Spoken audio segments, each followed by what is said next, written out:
Salam sejahtera bagi kita semua. Shalom. Firman Tuhan yang saya ambil saat ini dalam Yesaya 40 ayat 1 sampai 5 bicara tentang berita pembebasan, menggambarkan suatu situasi umat ketika mereka ada dalam pembuangan. Kalau kita belajar dari sejarah Israel, mengapa mereka harus mengalami penghukuman dengan cara Tuhan membuang mereka ke bangsa lain? Karena mereka tidak setia. Mereka berpaling kepada ilah-ilah lain, mengabaikan segala perintah Tuhan. Meskipun Tuhan sudah mengingatkan lewat para nabinya, namun mereka tidak menghiraukan. Ada kekerasan hati. Sehingga penghukuman ini bukan dalam rangka supaya umat binasa. Tidak, tapi karena Tuhan mau mendidik, mengajar, mendisiplinkan umatnya. Bacaan ini menggambarkan bagaimana situasi orang Israel akan pulang dari pembuangan.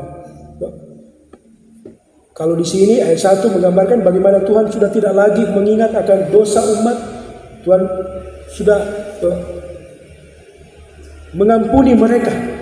Sehingga ada kata hiburkanlah, tenangkan hati Yerusalem, serukanlah kepadanya bahwa perhambaannya sudah berakhir, kesalahannya telah impas.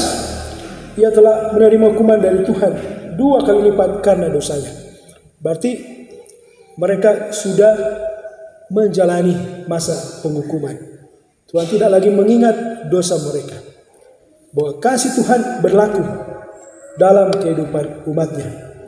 Sehingga ada penghiburan. Saya menyampaikan suatu berita yang membawa pembebasan. Bagian firman Tuhan ini ada 2 hal yang kita pelajari. Untuk yang pertama di sini kita lihat Tuhan mengasihi kita manusia, tapi Tuhan membenci dosa. Jangan kita berpikir atau orang tua semua untuk menerima kasih karunia hidup dia terus dalam dosa. Bukan seperti itu. Ingat umat Israel, mereka meskipun bangsa pilihan mereka juga didisiplinkan oleh Tuhan karena dosa. Tuhan tidak menghendaki kita hidup dalam dosa. Tuhan ingin kita hidup dalam pertobatan dan dalam ketaatan serta kesetiaan. Dalam masa Advent, ketika kita menantikan kedatangannya, semoga kita juga diajak untuk terus berefleksi dari firman Tuhan, dari berita yang kita dengar, untuk senantiasa kehidupan kita boleh dilayakan, untuk berdamai dengan orang lain. Kalau selama ini ada hubungan yang retak dalam keluarga atau dalam pelayanan, mari kita membangun kembali hubungan yang harmonis yang baik, untuk berdasarkan kasih, yakni kasih Allah yang nyata dalam Kristus. Dan yang kedua yang saya soroti di sini, generasi baru yang pulang ke Yerusalem dan mereka dipersiapkan oleh Tuhan. Saya mau menganalogikan peran kita sebagai guru-guru sekolah minggu, sebagai yang dipercayakan untuk mempersiapkan generasi, yakni anak-anak kita, yang diberi kesempatan untuk berkreasi, mengembangkan segala potensi talenta kita untuk dapat mengajar anak-anak supaya mereka memiliki kecintaan, kerinduan akan firman Tuhan.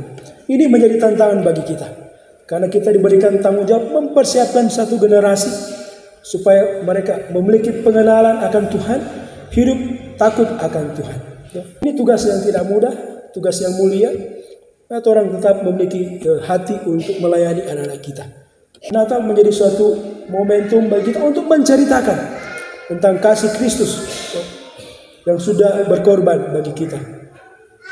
Sebagai bentuk ucapan syukur, tapi sebagai juga bentuk kesaksian bagi dunia. Sehingga ketika kita ada di momen-momen ibadah menyambut Natal, menceritakan kembali tentang karya selamat Allah.